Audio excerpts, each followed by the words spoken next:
زبور ایک حقیقی مبارک خالی کا زبور۔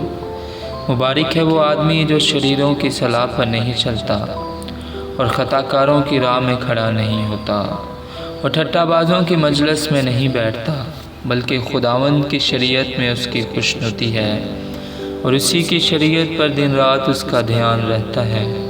وہ اس درخت کی مانند ہوگا جو پانی کی ندیوں کے پاس لگایا گیا ہے، جو اپنے وقت پر پھلتا ہے اور جس کا پتا بھی نہیں مرجھاتا۔ سو جو کچھ وہ کرے بارور ہوگا۔ شریر ایسے نہیں، بلکہ وہ بھوسے کی مانند ہے جسے ہوا اڑا لے جاتی ہے۔ اس لیے شریر عدالت میں قائم نہ رہیں گے اور نہ خطا کار صادقوں کی جماعت میں، کیونکہ خداوند صادقوں کی راہ جانتا ہے پر شریروں کی راہ نابود ہو جائے گی۔ خداوند آپ کو برکت دے، آمین۔